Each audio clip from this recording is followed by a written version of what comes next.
आज हम स्टार्ट करने वाले हैं human digestive system, class 10th biology.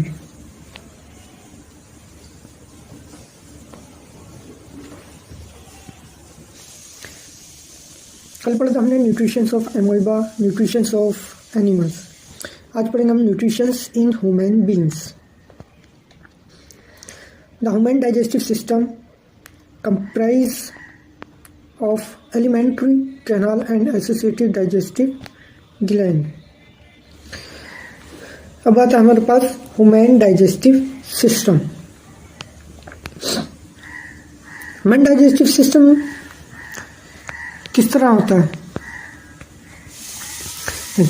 जब हम कोई चीज़ खाते हैं तो पूरा जो प्रोसेस है, जो हमारा फूड है, वो सबसे पहले कहाँ जाता है, कहाँ डाइजेस्ट स्टार्ट होता है, फिर उसके बाद उसमें क्या रिएक्शन वगैरह होती हैं, फिर कहाँ पहुँचता है, कैसे कैसे होता है, ये पूरा आता है डाइजेस्टिव सिस्टम में। अब जैसे हमारे पास फूड है, हम फूड को इंटेक करते हैं माउथ से, यानी माउथ से खाते हैं। सभी लिविंग्स जो है वो माउथ से ही अपना फूड इंटेक करते हैं। Salivary gland secret saliva. Salivary glands जो हैं वो सलाइवा को सीक्रेट करते हैं, यानी उसमें सलाइवा निकलते हैं। Change starch into sugar. जो स्टार्च होता है, जो फूड होता है, उसको शुगर में चेंज कर दिया जाता है। जब हम कोई फूड खाते हैं, जब उसको हम च्यू करते हैं, चबाते हैं, तो कुछ टाइम के बाद वो उसका जो टेस्ट होता है वो चेंज होने लगता है। सेकेंड आता है teeth. Chewing grinding of food. अब टीथ का क्या काम होता है? टीथ का फूड को च्यू करना, उसको चबाना, ग्रिंड करना, उसको पीसना। फिर उसके बाद आता है टंग। अब टंग का क्या काम होता है? फूड को रोल करना, यानी रोल होगा तभी तो मिक्स होगा। टेस्टिंग ऑफ फूड, फूड का टेस्ट बताना, तो फूड किस टेस्ट का है, क्या क्या इसमें। नेक्स्ट आता है oesophagus. Take food from mouth to oesophagus by peristaltic movement. Oesophagus जो होता है वो हमारे फूड को माउथ से लेकर जाता है पेरिस्टेटिक मूवमेंट से। Contractions of expansion of alimentary canal, जैसे गैस्ट्रिक जूस,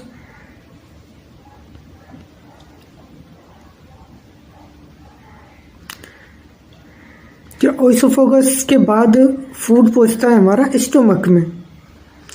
अब स्टोमक में क्या होता है? गैस्ट्रिक जूस ऐड होता है, जैसे पेप्सिन, HCl, म्यूकस, ये सारी चीज़ें उसमें ऐड हो जाती हैं। अब पेप्सिन जो होता है वो प्रोटीन में ब्रेक हो जाता है, प्रोटीन में वो चेंज हो जाता है। HCl जो होता है ये मीडियम होता है एसिड बनाने का, और जो म्यूकस होता है ये प्रोटेक्ट करता है इनर लाइनिंग को जो स्टोमक में होता है। फिर इसके बाद जाता है स्मॉल इंटेस्टाइन में। लीवर से सीक्रेट होता है बाइल, बाइल सीक्रेट होता है लीवर से। फिर पैनक्रियास से सीक्रेट होता है हमारा पैनक्रियाटिक जूस, जो कि हमारे फूड को डाइजेस्ट करने में बहुत ज़्यादा हेल्पफुल होता है। इंटेस्टाइनल एंजाइम, जो इंटेस्टाइनल एंजाइम होते हैं वो क्या क्या होते हैं? Carbohydrate, fats, protein. फैट बनाता है फैटी एसिड और ग्लाइसरीन, और प्रोटीन बनाता है अमीनो एसिड। अब पैनक्रियाटिक जूस जो होता है वो बनाता है ट्राइप्सिन और लाइपेज। ट्राइप्सिन बनाता है प्रोटीन, फिर प्रोटीन से बनता है पेप्टोन्स। लाइपेज से बनता है इमल्सिफाइड फैट, इमल्सिफाइड फैट्स जो होता है ये 2 टाइप्स में होता है, एक फैटी एसिड होता है, एक ग्लाइसरॉल होता है। फिर इसके बाद हमारा फूड जाता है लार्ज इंटेस्टाइन में।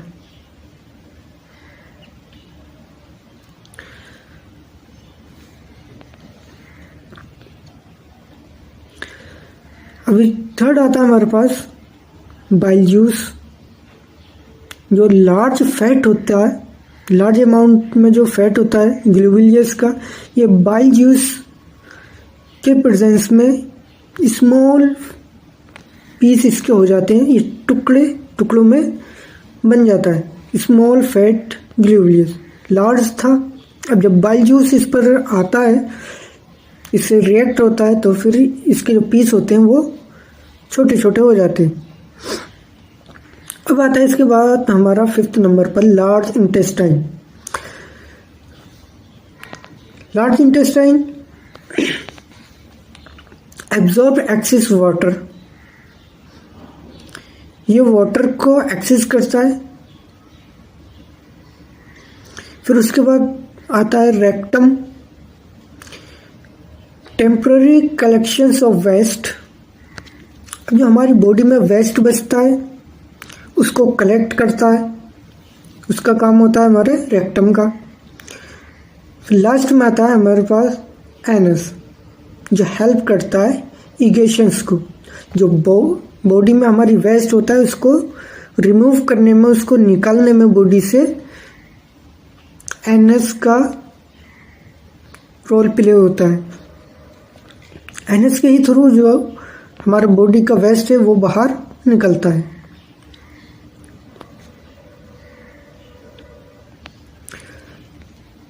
डायग्राम देखते हैं। फूड जाता है माउथ के थ्रू,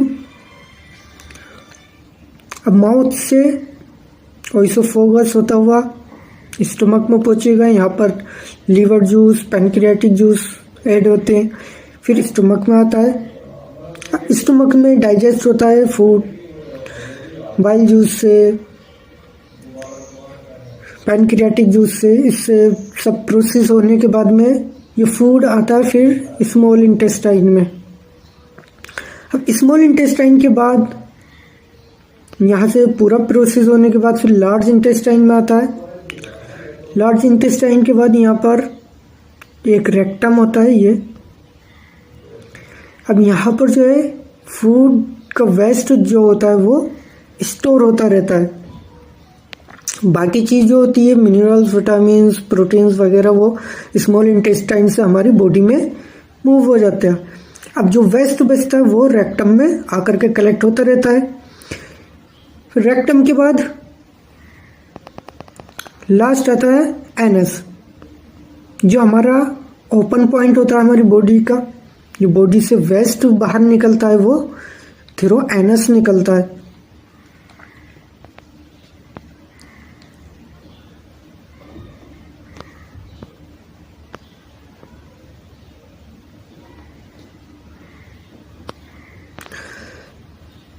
आगे देखते हैं human digestive system as show in the flow chart. जिसे आपने फ्लो चार्ट में देखा, digestion beings from the mouth. Digestion जो होता है वो सबसे पहले माउथ से होता है, सलेवरी ग्लैंड्स, म्यूकस वगैरह। In the mouth it is broken down the salivary amylase। Mouth में जो salivary amylase होता है वो ऐड होता है। the food moves to the stomach through the oesophagus। अब फूड जो है वो मूव करता है स्टोमक की तरफ ओइसोफेगस से होता हुआ, which performs persistic movement।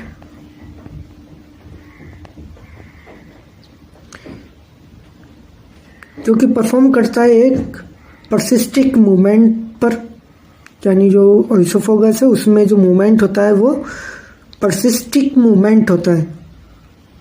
ठीक है। Enzyme and various digestion juice from liver, gallbladder, and pancreas act on the chunks from the stomach in the small intestine, in the large intestine. अब small intestine के बाद जब ये सारा process हो जाता है तो फिर जाता है लार्ज इंटेस्टाइन में. The remaining nutrients are absorbed and the left over is remove from the body through the rectum and anus. अब लार्ज इंटेस्टाइन में जितना भी न्यूट्रिएंट्स होता है वो एब्जॉर्ब हो जाता है और जो बाकी बचा रहता है वेस्ट वो रिमूव हो जाता है हमारी बॉडी से रेक्टम और एनस के थ्रू. आगे चलते हैं. नेक्स्ट आता है हमारे पास रेस्पायरेशन. डाइजेस्टिव समझ में आ गया. अब आता है respiration system. In the process in living organism involve the production of energy. ये जो प्रोसेस होता है रेस्पायरेशन का लिविंग ऑर्गेनिज्म में, ये एनर्जी का जो प्रोडक्शन है इसमें इन्वॉल्व होता है. Typically with the intake of oxygen. हम देखते हैं कि हम जब ब्रीथ करते हैं, जब हम सांस लेते हैं तो ऑक्सीजन को हम इनटेक करते हैं, यानी जो गैस होती है वो ऑक्सीजन को हम सांस में लेते हैं. And the release carbon dioxide. और जो हम रिलीज करते हैं, जो छोड़ते हैं बाद में, ऑक्सीजन को लेने के बाद जब हम सांस को छोड़ते हैं तो कार्बन डाइऑक्साइड हमारे बॉडी से निकलती है from the oxidation of complex organic substance. अब जो ऑक्सीडेशन हो रहा है ये ऑर्गेनिक सब्सटेंस जो हमारी बॉडी में ऑक्सीडेशन हो रहा है. जैसे देखें हम फर्स्ट आता है gases exchange. Intake of oxygen from the atmosphere and release of carbon dioxide.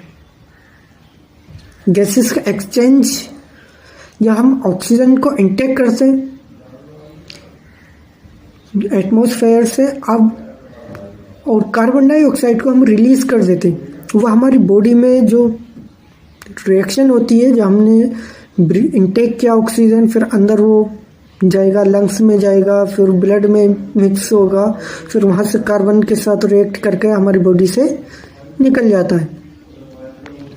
Second, breakdown of simple food in order to release energy inside the cellular respiration. Simple food जो food होता है हमारा, उसको break down करने के लिए, उसको तोड़ने के लिए एनर्जी रिलीज करता है और वो होता है सेलुलर रेस्पायरेशन.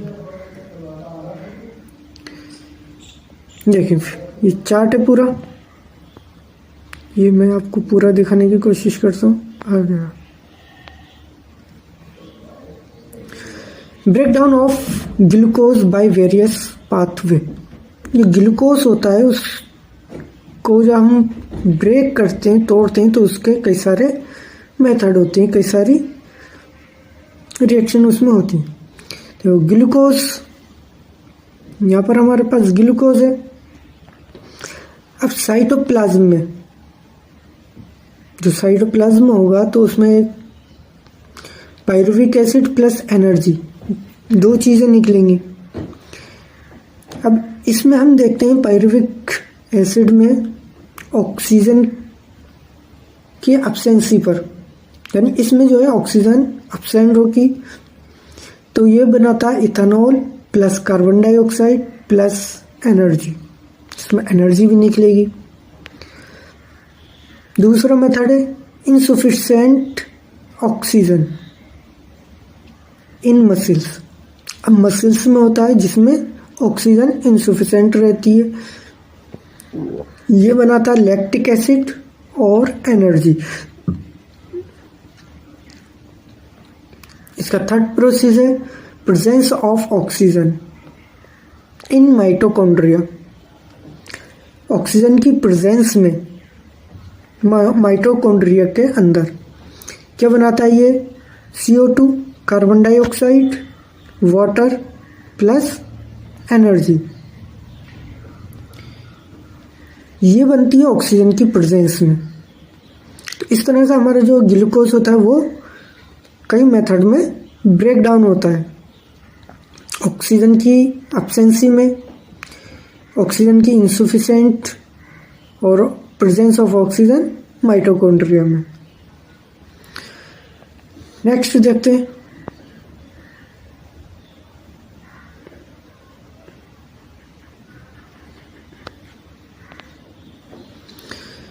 नेक्स्ट आता है रेस्पायरेशन। अब रेस्पायरेशन जो है वो 2 टाइप्स के होते हैं, एरोबिक एंड एनएरोबिक। एरोबिक में क्या होता है? Take place in the presence of oxygen. Aerobic जो है वो ऑक्सीजन की प्रेजेंस में होता है। Anaerobic absence of oxygen. Anaerobic oxygen की एब्सेंस में होता है। Occurs in mitochondria. Aerobic mitochondria को अकर्स करता है। Anaerobic occurs in cytoplasm. Anaerobic cytoplasm में। End product are CO2 and water. Aerobic का जो प्रोडक्ट होता है वो CO2 पर या फिर H2O पर होता है।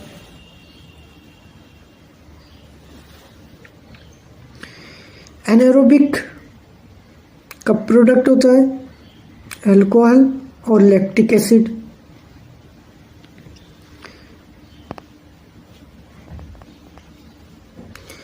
More amount of energy is released 38 ATP।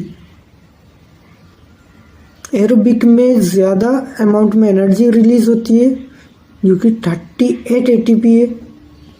Anaerobic में लेस अमाउंट में रिलीज होती है 2 ATP।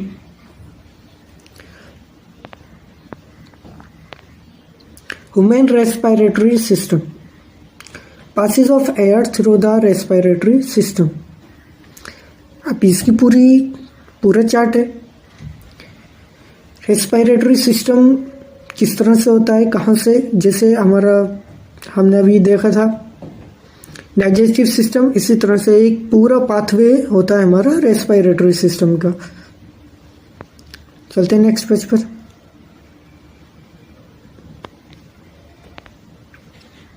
जब हम ब्रीथ इनटेक करते हैं तो nostril,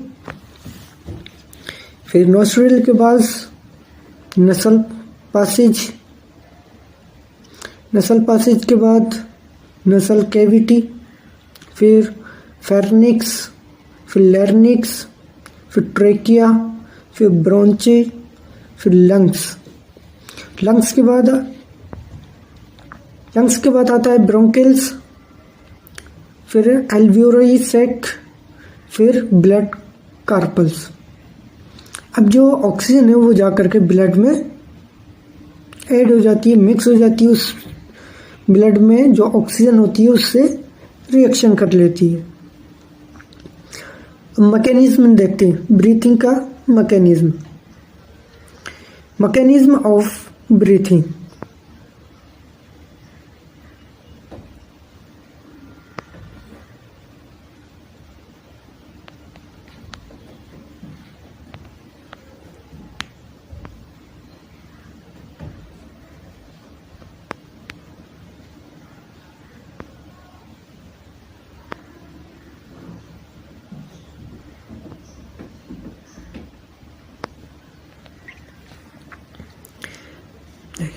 inhalation, exhalation.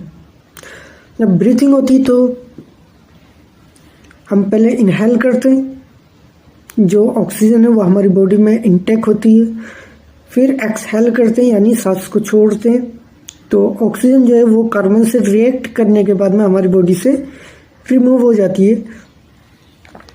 During इनहेलेशंस the थोरैकिक cavity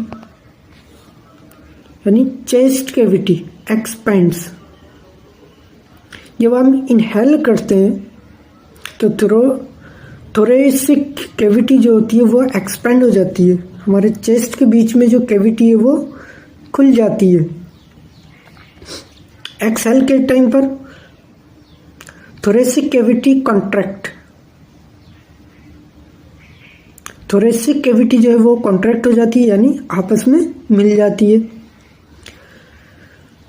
second है रिब्स लिफ्ट अप, जो रिब्स हमारी वो अप साइड हो जाती हैं, ऊपर की तरफ उठ जाती हैं।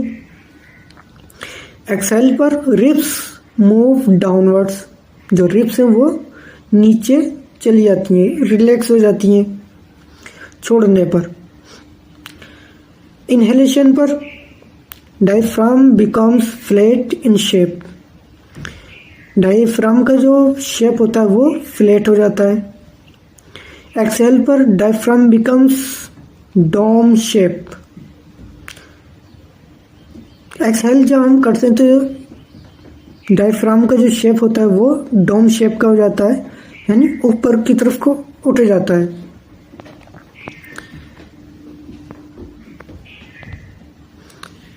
वॉल्यूम, इनहेलेशन में जो वॉल्यूम है लंग्स का वो इंक्रीज हो जाता है, वॉल्यूम बढ़ जाता है। And air enters the lungs, और लंग्स में जो एयर है वो एंटर हो जाती है। Volume of lungs decrease and air exits from the lungs. Exhalation पर लंग्स डिक्रीज हो जाते हैं और एयर जो है वो लंग्स से निकल जाती है, एक्सिट हो जाती है।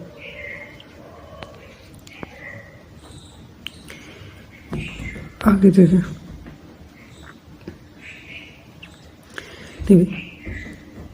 ये इनहेलेशन का सिस्टम है और ये एक्सेलेशन का।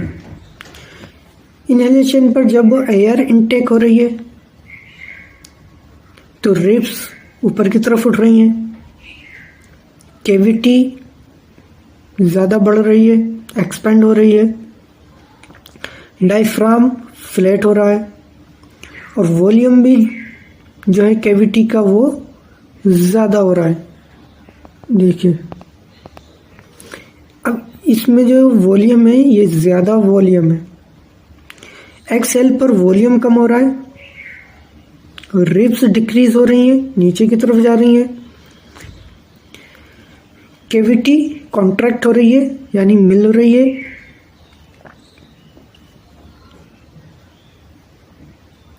अब डायफ्राम का shape of diaphragm dome shape में हो रहा है, ऊपर की तरफ जा रहा है। यहाँ पर फ्लैट हो रहा है, एक्सहेल पर इनहेल पर फ्लैट हो रहा है और एक्सहेल पर ये डोम शेप में बन रहा है।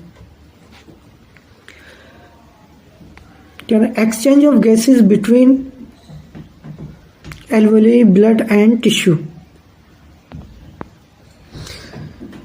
Terrestrial organism use atmospheric oxygen for respiration.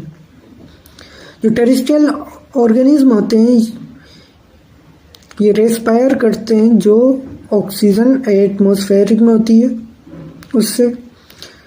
Second है एक्वेटिक ऑर्गेनिज्म, जो एक्वेटिक होते हैं वो ऑक्सीजन का यूज़ करते हैं, जो वाटर में डिसॉल्व है ऑक्सीजन उसका यूज़ करते हैं। रेस्पायरेशन इन प्लांट्स, प्लांट्स किस तरह रेस्पायर करते हैं। Respiration in plants is simpler than the respiration in animal. Gases exchange occurs through.